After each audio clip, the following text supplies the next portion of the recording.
about the football team, and it'll be no different on Sunday afternoon. You know, there's going to be a full house. You know, we sell out. I think general sale goes on today for the few remaining tickets that we have, and you know, there's been a lot of work done at Bramall Lane over the last 2 or 3 months that's obviously had to bring it up to Premier League standards. A lot of people put a lot of work and time and effort into getting ready for this game. So I fully expect what our crowd will be like. You know, they'll be 100% backing. Noise, as I said, and what you expect from 30,000 Sheffield United supporters. But it's important, yet again, as we talked about after leading up to the weekend and after the weekend, that the result is the biggest thing. The performance and the result are the biggest things from our point of view. So, as staff and players, we have to take ourselves out of that emotion and take ourselves out of the, you know, not being in the Premier League for 12 years. Let everybody else enjoy that and make sure that we concentrate on the performance, making sure we get that right. We're in good nick. We're looking forward to it. The boys have got a real spring in the step. They certainly took an enormous amount of confidence out of the game on Saturday. But we start off and we've got to go again, and that's going to be the key. And we're going to have to play well to win. As I said, you know, up against a team that's been in the Premier League for 4, 5, 6 years, even a lot longer, and what that brings to that football club year in, year out, financially, and the improvement of a group. And I think that's the point I was trying to make at the start. You know, the clubs that were playing in the Premier League, they've had the opportunity every window, 2 windows for the last 4 or 5 years to improve and improve and improve. And you look at Palace this year, they signed the midfield player, McCarthy from Everton, AU, kept hold of Zaha, added to their group, and that's the key. And we'd love to be in that position, but we're not. But we're up against, as I said, especially away from home, a formidable side with an unbelievable, experienced manager at the helm. A lot has been written and said in the last few weeks about tactical evolutions and overlapping centre-backs, and you mentioned with Tim a bit there about the sort of evolutionary nature of this team. To be highlighted in doing that, what does that mean to you as a manager and as a football coach? It's just the way we're playing. We're positive in our approach, and we want to ask questions of the opposition. We don't, as I said, we don't just want to sit on the crossbar and get ready to concede and be on the back foot all the game. There is part of that that's going to happen. You know, you just keep saying you're up against elite performers, you know, elite teams, elite managers. So that's going to naturally happen, and we have to deal with that. But we've got to have some sort of threat ourselves and the way we play. However people look at it, you know, we send people forward, we release people, we try and get people high up the pitch, try and create problems for the opposition, we try and drive their best players back, and we want to score goals, and we're not going to do that if we have to go from 110 yards every game. We have to try and get up the pitch and be positive in our approach. At the same time, maybe tweaking it in what we've done over the last year or two. Done. Cheers, kids. Hi, Chris. Just wondered how Billy's been around the place this week after all the adventures and excitement of last weekend. He must be bouncing off the walls. Yeah, I've got to say, he has been since we've come in. You know, he's come back in brilliant nick. He did as much as he possibly could. He scored goals pre-season, and it was a real difficult decision to leave him out. But, you know, not surprised in terms of his reaction. Maybe the Billy Sharp, maybe 5 or 6, 10 years ago, might have been a little bit different. But I think that comes from maturity. I think that comes with his responsibilities as a captain as well and a leader, which I know he's enjoyed immensely over the last 3 years. But still, you see a little bit of an edge in him, and you know, when he's getting stripped off, as if to say, "Go on, I'm going to show you, you bugger, that you've not picked me," which I like, and I enjoy. And he's got that edginess about him that he wants to play, which I think that's a natural reaction and a natural attitude, which I love. Rins? Yeah, that attitude there, though, that you just mentioned, you're going to need that all the way through from 1 to 11, aren't you? Well, definitely, and the reason that we brought these boys in is, I don't want them to be. There's a fine line. There's a balance in it. I don't want them to be disappointed when I name the team. Yeah, of course I do. I don't want them to think, well, I'll just accept it. I want them to show what they can do in training and when the opportunities arise. And any opportunity is an opportunity to impress. But I know too much about these players anyway. I know they're good as gold, and they're all ready to step in and they'll give everything and produce their best performances. But of course, we need everybody. And as I said at the start, maybe that's where we fell down in our first year in the Championship, that we weren't strong enough. We improved that.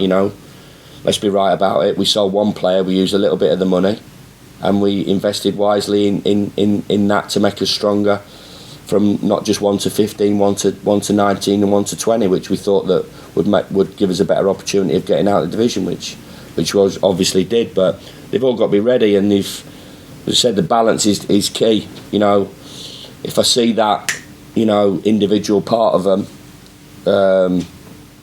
affect anybody or affect themselves more than anybody, then we'll talk and we'll chat. But I think they know how we roll, and they know the importance of the group and the positive attitude that exists and is amongst the group. Because they can't just look at one game. They can't just look at 2 or 3 games in isolation. They've got to look at the bigger picture. And they're part of a group that wants to do well in the Premier League, and they had to buy into that.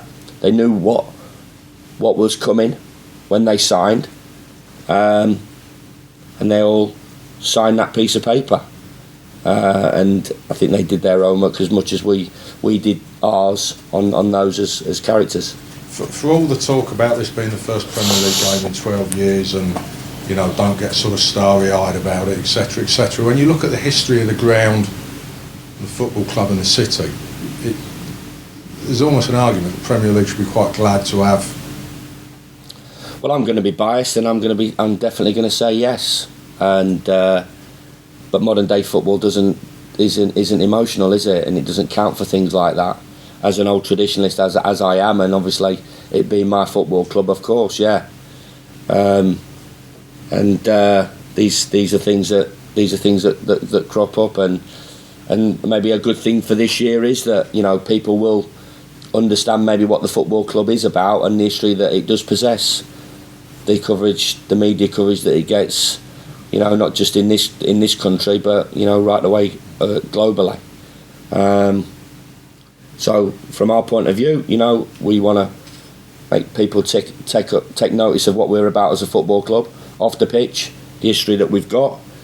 But from my point of view, the thing that I can affect is the way we play and how we go about our business and the results that we get. So hopefully this is a year that both on and off the pitch, our football club will shine. Speaking of progress as well, 3 years ago, I won't name names, but now Wilfried Zaha, 80 million quid, Roy Hodgson, former England manager. When you look at things like that, you must think, Christ. Yeah, the journey's been has been incredible, and how quick it's come around, and that's why I think that, well, I believe 100% our supporters recognise all this and did enjoy Bournemouth and will enjoy. They not enjoy when we get beat. I get that, and I don't want them to. And I won't, and the players won't. But I think it's a little bit deeper than that. I don't think that they'll be absolutely battering the players and battering me and battering the football club. If you don't get the results sometimes, or the performances that we're all after. But we've got to try to do that. But as I said, I think that's the reason why. They'll look at it, and it hasn't been a normal. It's very rare, that teams go from 1 to Premier League in this short space of time, and in some of the cases that they have done, it's because of a huge financial backing that's been injected into the football club. Well, that hasn't happened here, so it's a bit of a unique story in terms of what has gone on, and I keep saying it's not usually. We're not a team that's been knocking on the door. We're not a team that's been in the Premier League, come back down, parachute payments gone back up, a West Brom or a Burnley or teams like that were a little bit of a yo-yo club. This has gone from 6 years, mid-table League One, in the space of 3 years into the Premier League. So, people recognise that locally, and obviously take that into account, and rightly so, they should do, yeah. Chris, without labouring the point on Billy, I don't need to tell you how much it would mean as a Blades fan to lead them out in the first game back in Bramall Lane, but can you have any room for sentiment with your team selection? No, I've got to pick the right team, but that doesn't mean to say that I don't start Billy Sharp as well, because if I pick the right team, in my eyes, and Billy's in, then that's the right team that I've picked. But yeah, they all recognise that, it's not a popularity contest. I've got to pick a side, and from a sentimental point of view, Billy's pushing on the door because he's been outstanding for me, not because I keep saying he used to live half a mile away, and he was played for Junior Blades and came through the system. That connection's brilliant, but I've got passionate players in that change room that have got no connection with Sheffield United at all. I've got John Egan, I've got Jack O'Connell, I've even got a goalkeeper there, Dean Henderson, that it's not even his football club. But I think if you sat in a room with him, or you talk to supporters about what it means for Dean Henderson to play for Sheffield United, and seeing what he was doing last year, running 100 yards to celebrate a goal, and his reaction, after a win and stuff like that, they have to buy into it. So of course, you have the likes of myself and Billy, and a couple of the local boys, but these boys have really got a connection with the supporters, and the supporters recognise that, and have got a connection with the players, and that is hugely important, as I keep saying, in terms of the speed of the journey, that we utilise everything, and we certainly have done, and we need to going forward. Chris, will you be able to allow yourself a little moment before Sunday just to reflect on the achievement, as a fan yourself, and what it means to you, the ex-player and all the rest of it, just before you walk out, to be the man who's brought them back? Yeah, it's been great. There's been great times to reflect over the last 3 years, and we just want to keep creating more memories for everybody, and we want that first Premier League win. We're going to have to play extremely well, understand that, talked about, the threats that they've got, top of the pitch, what they've got, the players that can come in, but the just overall strength in depth that Crystal Palace have as a football club, backed by an unbelievably successful manager. So we respect that, but we're after our first Premier League home win, and we're going to have to play extremely well and do a lot of things right on Sunday afternoon. But the players are in a good nick and in confident mood, and it's the game isn't decided before; it's decided what happens during, and if we get a bounce of a ball and we play well, all of us individually and collectively on the day, and a lot of things go for us, we've got an opportunity of getting our first win, but we have to focus on that as a group, and me more so as a manager. Yeah, possibly as soon as we step out into the ground at whatever 5-2, whatever it is, there will be part of me, that'll look around and go, yeah, this is fantastic. But now on to work, as it was last week, and as it has been in the past. Yeah. Chris, you obviously weren't here 12 years ago when the club got relegated, but a few in this room remember that day. It was a real dark day in the club's history. It was almost not just the relegation, but the consequences. Yeah. Jags went, Neil went down. So it's important to have this happy memory of getting that first Premier League win to help sort of put that to bed and continue this. Yeah, future. As I said, we talk. Was maybe from the past. You can't move that. But I don't really want to talk about all that stuff in terms of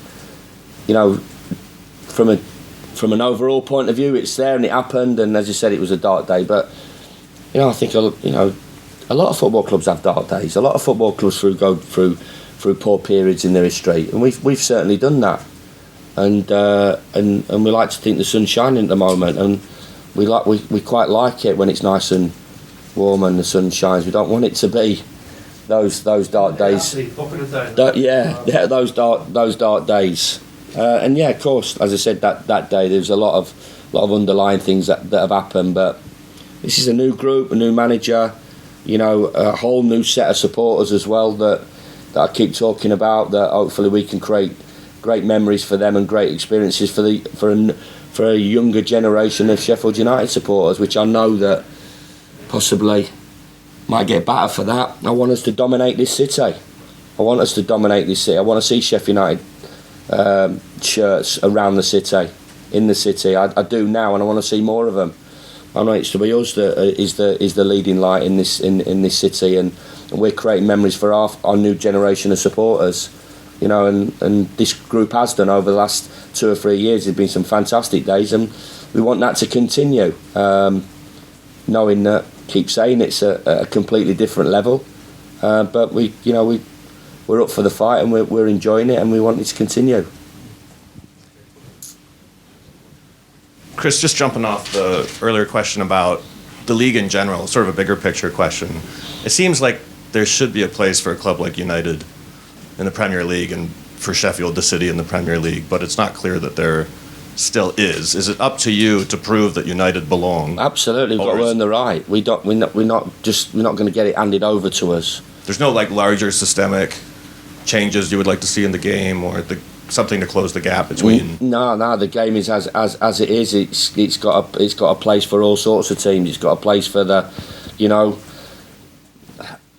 who am I to criticise the likes of Bournemouth? They've got a fantastic manager, a great group of players. They've deserved the right to play in the Premier League, and over the last 3 or 4 years, have deserved the right to stay in the Premier League and to grow. Just because they've got, a small ground, 12,000 supporters, and we've got 30,000, it means nothing.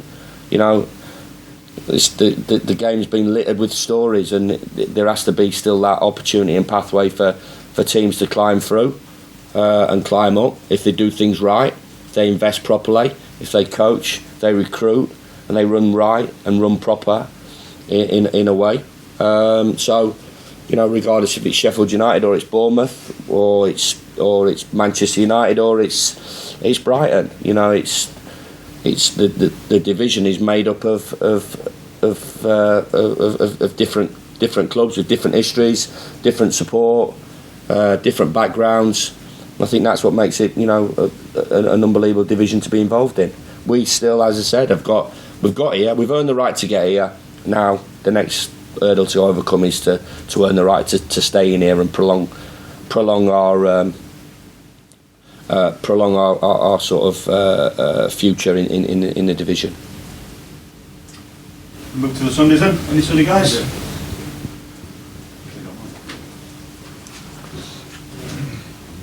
Hi Chris. Does Wilfred Zaha, does he kind of show that to survive in this league you need that X factor up top, you need that cutting edge, to basically to keep your head above water? Well, I think you need good players right the way around the pitch, don't you? And obviously from their point of view, at the top of the pitch you've got, some real threats. Ayew, Benteke, Townsend, Maya, whoever plays at the top of the pitch. Connor Wickham, who's obviously has been a really good player in the Premier League, good experience and history as well. So players at the top of the pitch are, you have to score and you have to have threats at the top of the pitch, and certainly they have, and we're so mindful of the fact that they counter, they can be in your box. They can be in your box in a heartbeat. They can be, in their own box, and then all of a sudden, in the blink of an eye, they're at the other end of the pitch. And we've looked at footage of last year and their threats, and we're mindful of that and fully respect them. But certainly, any manager wants to keep the best players, and obviously from the manager at Crystal Palace, I should imagine he'll be delighted that the certain transfer didn't go through, and Zaha's part of their group for the foreseeable future. Do you feel that you've got flair players like that here who can make that step from Championship and then go and prove themselves? Well, I keep saying they've all got to start somewhere. All these, Glenn Murray, where did he start? And now he's an experienced Championship player. They've all got all those players have got to start somewhere. keep going on about it. Jamie Vardy started about 5 miles away on the top of an hill, and now he's in England international, won the Premier League. So they've all got to start somewhere. They have an opportunity, now they've got to go and prove it, and we're confident that the boys at the top of the pitch can play a part and create and score. And it's certainly something that we've looked at in our recruitment. The majority of it has been done at the top of the pitch. We've got some good players behind it, and we need to be solid, and we need to have good competition in certain areas. And we need to tick a lot of boxes in terms of players, behind those players at the top of the pitch. But certainly, as you look at our recruitment, we've tried to improve that area, and I do believe that we have done. Adding to 2 great lads and players for us over past 3 years, and obviously David McGoldrick last year. But those 2 will take the challenge on. They're looking at it, and like I said, Billy and Didsey have looked at it, and we brought Moose in, we brought Ravel in, we brought Luke Freeman in, Callum, Ollie, and they'll look at it and go, we're up for this fight as well. And I think it's quite interesting to know that that 10 out of the 11 boys that played on Saturday were part of the group last year. So it's up to the other boys to force them way in, and it's up to the lads that are in possession of the shirt to do as what they have to keep hold of that. But definitely at the top of the pitch is ultra important, and you look at every Premier League club, and they've got threats all over the pitch, but especially at the top. Chris, I was at the LMA Awards dinner in May when it was such a great night for you. You won 2 of the major awards there for your achievements, and a lot of other managers in the room, like right behind you, giving you big support as an English manager. You're obviously this season going to be up against like Pep Guardiola, Jurgen Klopp, big managers with big reputations. You said before that your players have got to step up to this level. Do you feel you've got to step up as well? 100%. Yeah. In competing with these guys who have got these mega reputations in Europe? Yeah, 100%, and hopefully, the standard will raise my standards and the standards of my staff as well. And those are the biggest things that we talked about at the start. Long before any of the players came in, we had all the staff in, and we worked very inclusive as a group. Whether it's video analysis, whether it's sports science, dietitians, or all the infrastructure and help that they give me, and the players. And it was the biggest thing that we talked about, that we all have to up our game, and we have to. But I do believe when standards rise, that your standards rise as well, and that's up to us to keep improving and keep working as hard, if not harder now, to keep with the likes of the boys that you've mentioned, elite. Keep saying it, world class managers, world class experience at big clubs, but still you have to keep it relative as well, in terms of where we are as a football club. So it's important that we don't beat ourselves up as well too much if things don't go well, but it really is key that we all raise our game, and we've certainly talked about that as a staff just as much as we've talked to the players about it. Obviously, Premier League can be a brutal place, particularly if you're not winning. You've had a recent history of winning a lot of games. Your players, your staff, you're used to winning. Have you kind of tuned your mind into a moment where perhaps this season things might get tough and you might go 5, 6, 7, 8, 9, 10 games without a win, and how you would deal with that? Yeah, don't want it to happen. I'm not going to enjoy it. I'm not going to sit here and lie to you. We have been used to winning games of football, but we're realists as well, and understand what's coming and what might happen. And part of, yet again, the process that we talked about to the staff and the players is that, how do we overcome that? But it hasn't happened yet. We've got a point from the first game of the season. We like to have something on the board after 2, but we'll deal with it in the way when that does happen. But we still want that fire and drive, and not to accept it and be comfortable with it. But it is important from a mentality point of view that, yeah, of course, that it's a long old season, and it's a bear pit, and it's brutal, like you said, but it's the place to be. So we can't we can't complain about it. And you know, if we would just want to win games of football, then maybe we shouldn't have won as many as we did last year. Yeah. Final one from me. Just in terms of what you were mentioning before, people almost waiting for you to fail because you're the outsiders to stay up, everyone's favourites to go down. Can you use that as an extra motivation for your lads when things do get tough? Yeah, I think we use everything. Even if we were favourites, we'd use anything. We have to have that mentality, that togetherness, that bit of siege mentality. And yeah, I don't think we're just underdogs. I think we're underdogs by a long way, and favourites go down by a long way in all the things that I've said before. And they're not. That's not me trying to create that. They're fights. We've not. I said we're not done what Wolves have done. We're not done what possibly Southampton did 4 or 5 years ago. And gone from one to Premier League, but gone with a huge financial backing. We've done it in our own way, and it has been unique. So that's me being realistic and being honest, and that's factual of what's gone off.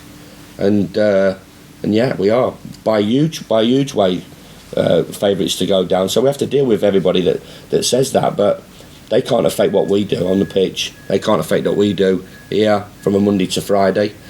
And I keep saying, we're not going to moan about it. I'll talk about it, but I'm not going to moan about it. It's not a moan and a groan. It's happening. It's happened, and I don't think any one of those players, when that result, when Villa got that result at Leeds United at the end of the season, thought, oh dear me, what's happening now? Like, I don't really want to make that step up. They have to make that step up and handle everything that the Premier League brings. And as you said, there's going to be times where we're going to be end of some doings, and we have to accept that. But as long as we're competitive, as long as we give everything, leave everything out there, which the players have done in the past and no doubt will, that's all I can ask from as a group, and keep improving and give ourselves an opportunity to get something from every game. And if we don't, we quickly move on to the next. Chris, you've brought a number of players in over the summer. How difficult is it to find a balance between improving the quality but not sort of losing the spirit and values over the last 3 years? It's been easy. These lads that we brought in are good as gold, so we knew about them. We knew what they were like. We talked to them before, talked to them what to expect, what the group's about. They knew. I think players know what individual football clubs are about, and I do believe the reputation that we've gained or had over the last 2 or 3 years, people know that it's a real honest group of players, a real grounded football club. From myself and the coaching staff, what we're about, it's quite an insular business is football, and I think people know what's happening at different clubs. So the players that when they come to us, they knew what it was all about, and how they would after as I said, integrate into that group without losing their individual bit that have made them attractive signings for us. So yeah, it's just them being involved in us. It's pre-season.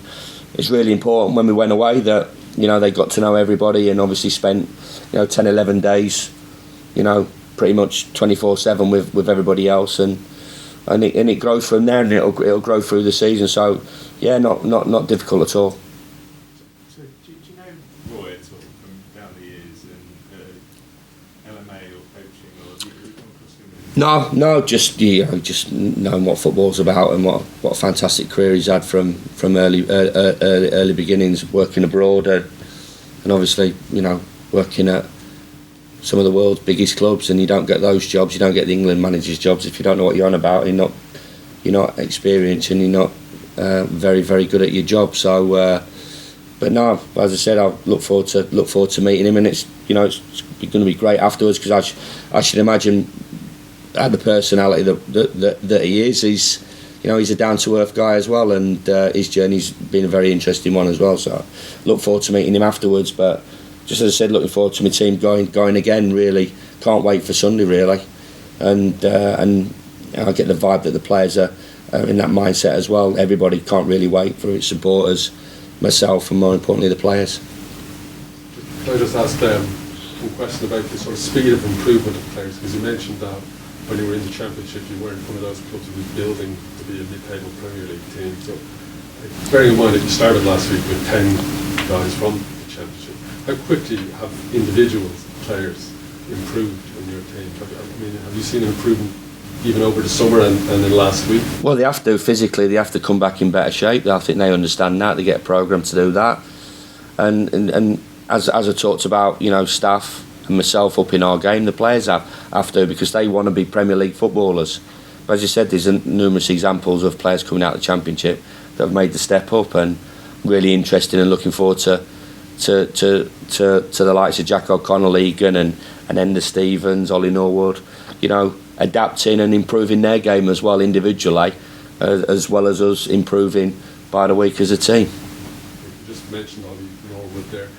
He's come tantalisingly close to playing in the Premier League after getting promoted twice before. Finally did it last week. Did you? I'd be a bit cruel, wouldn't I?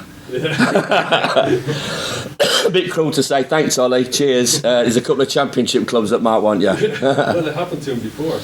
Yeah, it did. Yeah, I think he was dreading that phone call from me through the summer. So I think he binned my number through the summer. But that was never going to happen.